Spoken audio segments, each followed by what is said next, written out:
जय हिंद दोस्तों। पूरे कोल्ड वॉर एरा में इंडिया और अमेरिका के रिलेशंस काफी तल्ख थे, उनके बीच में काफी टेंशन्स थी। अमेरिका इंडिया को सोवियत ब्लॉक का एक नेशन समझता था, हालांकि भारत अपने आप को एक नॉन अलाइंड कंट्री कहता था। इनफैक्ट हम लोग नॉन अलाइनमेंट मूवमेंट के लीडर थे उस टाइम पर। इसके बावजूद हमारे और अमेरिका के बीच के रिलेशंस काफी समय तक खराब रहे और ये चला सिलसिला अर्ली 2000s तक। और उसके बाद में जब चाइना का राइज होना शुरू हुआ तब अमेरिका को ये बात समझ में आई कि चाइना को कंटेन करना बहुत जरूरी है और इसके लिए हमको जरूरत पड़ेगी एक एशियन पार्टनर की, और वो भी ऐसे पार्टनर की जो कि चाइना के वेस्ट साइड में बैठा हो। चाइना के ईस्टर्न बॉर्डर पर बैठे हुए देशों के साथ में अमेरिका ने काफी अच्छा खासा अलायंस कर रखा था। उनकी एक पाइवॉट टू एशिया करके एक स्ट्रैटेजी हुआ करती थी, उसके तहत उन्होंने Philippine, south Korea, Vietnam, Japan जैसे देशों के साथ में अपने संबंध मजबूत किए। और वहीं फिर इंडो पैसिफिक स्ट्रैटेजी के तहत उन्होंने इंडिया के साथ में अपने रिलेशंस इंप्रूव करने शुरू किए। इस समय भारत भी स्ट्रिंग ऑफ पर्ल्स नाम की एक चाइनीज स्ट्रैटेजी के कारण चाइना से परेशान नजर आ रहा था। तो दुश्मन का दुश्मन दोस्त इस स्ट्रैटेजी के तहत अमेरिका और भारत के बीच में नजदीकियां बढ़नी शुरू हुई। और अभी हाल फिलहाल कुछ समय तक देखें तो इंडिया और अमेरिका के बीच के जो संबंध हैं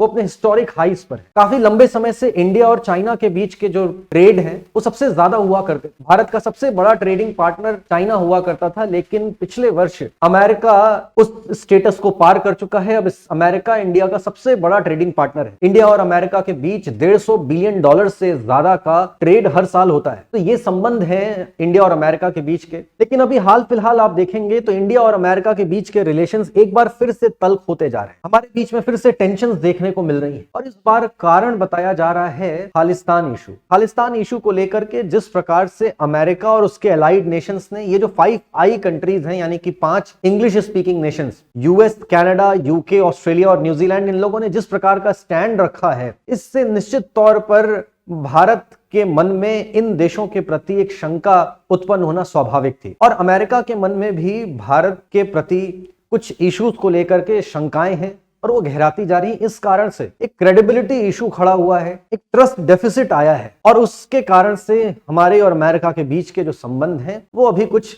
बिगड़ते से जा रहे हैं, ऐसा नजर आ रहा है। आज के इस वीडियो में इसी बात की एनालिसिस करने की कोशिश करेंगे कि क्या वाकई इंडिया और अमेरिका के बीच के रिलेशंस इतने कमजोर हैं कि इस एक इशू को लेकर के वो खराब हो जाएंगे, और अगर इनको ठीक करना है तो फिर हमको क्या करना होगा, और ऐसे कौन कौन से कारण हैं जिनके कारण आज अमेरिका और इंडिया के बीच के रिलेशंस में खटास आएंगे। चलिए देखते हैं एक एक करके। देखिए अभी हाल फिलहाल आपको अमेरिका में एक चीज देखने को मिली होगी कि वहां पर मर्डर फॉर हायर करके इस प्रकार का एक आरोप भारत के ऊपर में लगाया गया। कहा गया कि एक भारतीय नागरिक, एक भारतीय रेजिडेंट निखिल गुप्ता अमेरिका के अंदर में अमेरिका के एक नागरिक गुरपतवंत सिंह पन्नू, जो कि सिख फॉर जस्टिस नाम के एक ऑर्गेनाइजेशन का one of the founding members है और उसका आज की डेट में एक लीगल एडवाइजर है, इसको मारने का षड्यंत्र किया जा रहा था। उसमें निखिल गुप्ता इन्वॉल्व था। उसमें यह भी बात की गई कि निखिल गुप्ता एक किसी TC1 नाम के कोऑपरेटिव के साथ में संपर्क में था। अमेरिका ने बोला कि ये कोई रॉ कोऑपरेटिव है, इंडिया की इंटेलिजेंस एजेंसी कोऑपरेटिव है, इसके साथ में मिलकर इनको मारने की कोशिश की जा रही थी और इस षड्यंत्र का आरोप निखिल गुप्ता के ऊपर लगाए। अगर ये बात समझिए सिद्ध होती है तो उसका मतलब ये होगा कि भारत अमेरिका के अंदर में किसी प्रकार की एक सीक्रेटिव कोवर्ट ऑपरेशंस कर रहा है, एस्पाइनेज एक्टिविटी कर रहा है। हालांकि देखिए कोई भी इंटरनेशनल एग्रीमेंट ऐसा नहीं है, कोई इंटरनेशनल ट्रीटी नहीं है, कोई ऐसा इंटरनेशनल कन्वेंशन नहीं है जो कि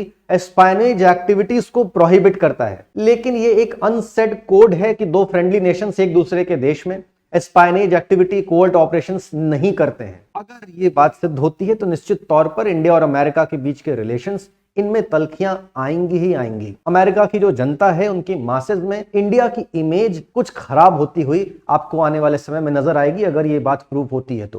हालांकि भारत सरकार ने इस आरोप को सिरे से नकारा है और कहा है कि हम इसका एक इन्वेस्टिगेशन करेंगे, ट्रांसपेरेंट इन्वेस्टिगेशन करेंगे और जल्द से जल्द एक रिपोर्ट सौंपेंगे। लेकिन देखिए यहां पर सिर्फ भारत की बात नहीं है, आप अमेरिका को भी देखिए ना। अमेरिका एक तरफ तो हमसे दावे करता है कि चाइना को कंटेन करने के लिए हमको इंडिया की जरूरत है, इंडिया और अमेरिका भाई भाई की तरह से हैं, हम लोग मिलकर के ऑपरेशंस करेंगे। कैसे मिलकर के ऑपरेशंस कर सकते हैं, कैसे मिलकर के हम लोग इस दुनिया के ग्लोबल ऑर्डर में अपनी कोई जगह बना सकते हैं, कुछ हम लोग सोच भी सकते हैं। क्योंकि आप ये देखिए कि कौन व्यक्ति है, ये है गुरपतवंत सिंह पन्नू, सीख फॉर जस्टिस का one of the founding member. सीख फॉर जस्टिस कौन है? सीख फॉर जस्टिस एक ऑर्गेनाइजेशन है जो कि खालिस्तानी सेपरेटिस्ट मूवमेंट भारत में चला रहा है। भारत की सरकार ने, भारत के गृह मंत्रालय ने सीख फॉर जस्टिस को एक टेररिस्ट ऑर्गेनाइजेशन डिक्लेयर कर रखा है और इस व्यक्ति को भारत सरकार ने आतंकवादी टेररिस्ट डेजिग्नेट कर रखा है। अब कल्पना करिए कि अमेरिका ने किसी व्यक्ति को, ओसामा बिन लादेन को, टेररिस्ट की तरह से डेजिग्नेट कर रखा है और वो इंडिया में मिले, अमेरिका क्या करेगा?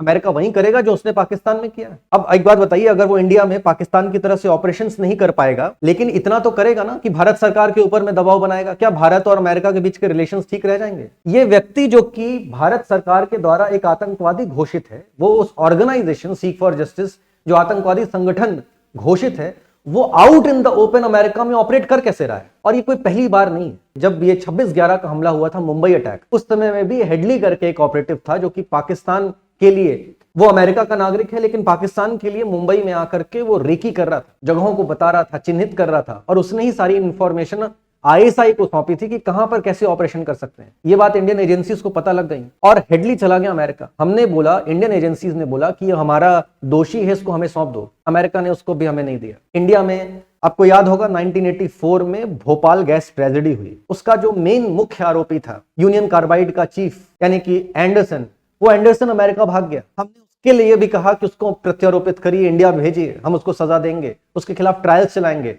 अमेरिका ने उनको नहीं भेजा। तो ये कोई आज की बात नहीं है, हमेशा अमेरिका ऐसा करता रहता है और हमसे एक्सपेक्ट करता है कि हम कोई अच्छे रिलेशंस उनसे बना करके रखेंगे। देखिए, गलती एक तरफ की नहीं है, गलती दोनों तरफ की। ये सब बातें हो रही है। ये जो इंडिया की इमेज आजकल हम लोग खराब होने की बात कर रहे हैं, इंडिया और अमेरिका के बीच में रिलेशंस में तल्खियों में कोर्ट ऑपरेशंस को बताया जा रहा है कि कोर्ट ऑपरेशन के कारण ऐसा हुआ है। इसमें एक जो कारण आपको नजर आएगा उसमें कनाडा का भी बड़ा रोल। अमेरिका के संबंध ऑब्वियसली 5 नेशंस के साथ में आपस में बहुत अच्छे से वो लोग कोऑपरेट करते हैं। हरदीप सिंह निज्जर नाम का व्यक्ति है जो कि अगेन एक खालिस्तानी सेपरेटिस्ट है, कनाडा में रह करके ऑपरेट कर रहा था। उसकी हत्या किसी ने कर दी। कनाडा ने उसकी हत्या के 6 महीने बाद आरोप लगाया कि भारतीय एजेंसी उसमें इन्वॉल्व है, उनकी हत्या में, और अमेरिका उसको सपोर्ट कर रहा है। उनका कहना है कि हाँ, हमें भी कोई ऐसी इंफॉर्मेशन थी कि इंडियन एजेंसीज इन्वॉल्व हैं। अब बिना सबूत के आप सबूत दे नहीं पा रहे, कोई आपके पास में इस प्रकार की पुख्ता इंफॉर्मेशन है नहीं, और आप इसी प्रकार से आरोप पे आरोप लगाए जा रहे हैं और आप इसका हवाला दे करके इंडिया और अमेरिका और इन 5 नेशंस के बीच के रिलेशंस को